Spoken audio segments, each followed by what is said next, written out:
سيدنا النبي وجميع.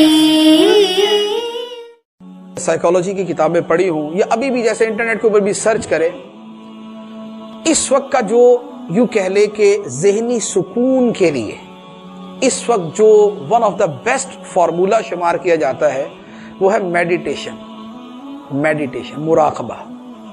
مراقبہ ہال ہیں، مراقبہ کلاسز ہیں، مراقبہ کورسز ہیں، مراقبہ باقاعدہ جو ہے وہ مشینیں وغیرہ لگا کے وہ کرایا جاتا ہے. کیا ہے کہ آپ مراقبہ کریں گے، کیا ہوگا؟ آپ اپنے مائنڈ کو دنیا کی ہر چیز سے ایمٹی کر لیں گے. آپ کو وہ بتائیں گے کہ جناب ایک نقطہ اپنے ذہن میں آپ سوچ کے بیٹھ جائیں یا کسی باغ کا تصور کریں. آپ کسی گارڈن کے اندر ہے، سن شائن ایوری ویئر، گرینری ہے، بڑا خوبصورت سین ہے اور بڑا مزہ آ رہا ہے. آپ اپنے تصور کے اندر اس کے اندر لگ جائیں، لگے رہیں. آپ کے ذہن پہ جو برڈن ہے، جو سٹریس ہے، جو ٹینشن ہے، جو ڈپریشن ہے، دیٹ ول بی ریمووڈ، ختم ہو جائے گی. نماز کے اندر خشوع مراقبے سے 1000 گنا بہتر ہے. کیوں؟ اس لیے کہ آپ مراقبے کی فیس کتنے دن دیں گے؟ مراقبے کی فیس کتنے دن دیں گے؟ آپ بولیں گے یار اٹس ٹو مچ، بہت ہو گیا یار، کب سے لگا ہوا ہوں. لیکن نماز کی آپ کوئی فیس نہیں دیں گے، نماز کی کوئی اللہ تعالیٰ کو فیس نہیں دیں گے. آپ نماز پڑھیں گے، اللہ آپ کو دے گا. دوسرا، کہاں باغ کا تصور، کہاں خدا کی بات ہے، کہاں ذہن کے اندر باغ لے کے بیٹھے ہوئے ہیں، کہاں اللہ تعالیٰ فرماتا ہے نماز پڑھو جنت کو ذہن میں رکھو. کہاں یہ باغ، کہاں وہ جنت کے باغ، کہاں یہاں کی دھوپ، کہاں وہ جنت جہاں دھوپ ہی نہیں ہے. ہلکا سہانا ٹھنڈا موسم ہے، خوبصورت موسم ہے. فجر کے بعد جیسے ہر طرف ایک بڑی خوبصورت سا ایک روشنی پھیلی ہوتی ہے سورج نکلنے سے پہلے کی. آدمی فریشنس محسوس کرتا ہے، سانس لیتا ہے تو ٹھنڈک محسوس ہوتی ہے. شاعروں نے شاعری کر دی صبح کے اوپر، کیا انگریز تو کیا عربی تو کیا اردو تو کیا فارسی والے، سب نے نظمیں لکھ دی صبح کی شان میں. اللہ تعالیٰ نے جنت کے اندر ہمیشہ کے لیے صبح کا وقت ہی بنا دیا. اب کہاں مراقبے کی وہ صبح اور کہاں نماز کی وہ جنت. کہاں یہاں پر جناب دماغ کے اندر نقطے بنا کے بیٹھے ہوئے، کہاں نماز کے اندر فرمایا یوں نماز پڑھو جیسے خدا کو دیکھ رہے ہو. کہاں یہ کچھ عرصہ کریں گے تھک جائیں گے، اکتا جائیں گے. کہاں ایک مرتبہ زندگی کے اندر نماز کی محبت پیدا کرنے پوری زندگی نہیں تھکیں گے.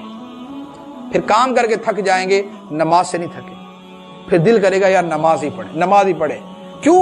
اس لیے کہ تعلق خدا سے جڑا ہوا، اس لیے کہ دل کی تاریں خدا کی بارگاہ کے ساتھ جڑی ہوئی ہیں. وہاں سے نور آ رہا ہے، وہاں سے فیض آ رہا ہے، وہاں سے اسپرچویلٹی آ رہی ہے، وہاں سے لائٹ آ رہی ہے، وہاں سے پیس آف مائنڈ آ رہا ہے، وہاں سے ہر چیز آ رہی ہے. وہاں سے سکون کا ایک منبع ہے جہاں سے دل ٹھنڈا ہو رہا ہے اور دل کو سکون مل رہا ہے.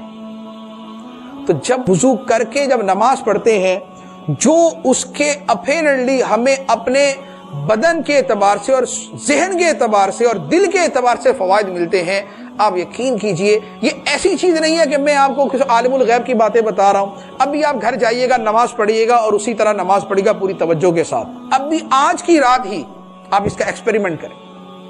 Make the experiment of this خشوع خضوع what I mention now.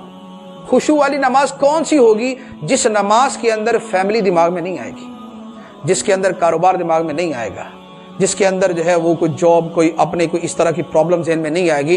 نماز کے اندر آئے. اب آپ کی خشوع کی نماز یہ ہے کہ اب آپ ہیں، آپ کا خدا ہے. اب آپ ہیں، خدا کی بارگاہ میں حاضر ہیں. یہ جو آپ 10 منٹ کی نماز پڑھیں گے اور دن میں 5 مرتبہ پڑھیں گے، فجر کی نماز میں فوڈ آف تھاٹ ملے گا جو پورا دن آپ کو انرجی دے گا. ظہر کے اندر 5-6 گھنٹے کام کرنے کے بعد جب آپ کے دماغ کی سوچیں پھر دوبارہ اسی طرح جناب ادھر ادھر ہو رہی ہیں. اب آپ نے جہاں 12-15 منٹ کی جا کے ظہر کی نماز پڑھی اور اسی خشوع و خضوع کے ساتھ نماز پڑھی. اب آپ ظہر کے بعد آ کے ذرا آفس کے اندر بیٹھے، آپ کو پتہ، آپ کو لگے گا کہ میں دوبارہ صبح کے وقت ہی آیا.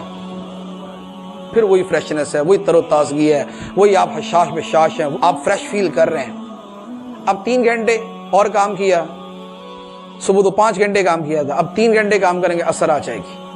اب آپ کو ذرا جلدی چاہیے کیونکہ باہر تھوڑا دباؤ، سٹریس جو ہے وہ سارے دن کے کام کا کچھ نہ کچھ ہوتا ہے. اب ذرا جلدی آپ کو ضرورت ہے کہ آپ جا کے ذرا میڈیٹیشن کریں، اب جا کے خشوع والی نماز پڑھیں. اب آپ جا کے خشوع والی نماز پڑھیں گے، آپ دوبارہ فارغ ہوں گے، پھر فریش ہیں، پھر آپ تر و تازہ ہیں. اب آپ مغرب پڑھیں، عشاء پڑھیں. عشاء آپ نے سارے کام اپنے وائنڈ اپ کر دیے، اب آپ نے عشاء پڑھی، اب آپ ہر کام سے فارغ ہو، اب آپ ہیں، آپ کی فیملی، آپ کے بیوی بچے ہیں، اب آپ انجوائے کریں لائف سے۔ یہ آپ کی خشوع والی نماز آپ کے اس ذہنی انتشار کو، اس ذہنی تناؤ کو، سٹریس کو، ڈپریشن کو، ٹینشن کو ریموو کر دے گی، واش آؤٹ کر دے گی اس سے۔ یہ خشوع والی نماز کا ایک فائدہ۔ دوسرے نمبر پہ جب بہت سوچیں آتی ہیں تو نیند نہیں آتی، نیند اڑ جاتی ہے آدمی۔ اب خشوع والی نمازیں شروع کریں کہ دنیا کے اب جتنے ٹرنکولائزر میڈیسنز استعمال کرتے ہوں گے سب چھوٹ جائیں گے آپ کی۔ کیوں؟ اس لیے کہ جب خشوع والی نماز پڑھیں گے تو اصل یہ ٹرنکولائزر جو میڈیسنز ہم استعمال کرتے ہیں وہ ان کا فنکشن کیا ہے؟ ان کا فنکشن یہ ہے کہ بلینز آف جو ہمارے دماغ کے اندر اللہ تعالیٰ نے سیلز رکھے ہیں ان میں کچھ ڈسٹرب ہوتے ہیں جس کی وجہ سے ہماری نیند اڑ جاتی۔ جب آپ خشوع کے ساتھ نماز پڑھیں گے اللہ تعالیٰ آپ کے ان سیلز کو بھی پرسکون کر دے گا، اب آپ کو نیند بھی پرسکون آئے گی۔ جب آپ کی نیند پرسکون ہے آپ کی زندگی کی سکسیس شروع ہو گئی، کیونکہ نیند ڈسٹرب آپ کی لائف ڈسٹرب، نیند آپ کی پوری، نیند پرسکون ہے آپ کی لائف پرسکون۔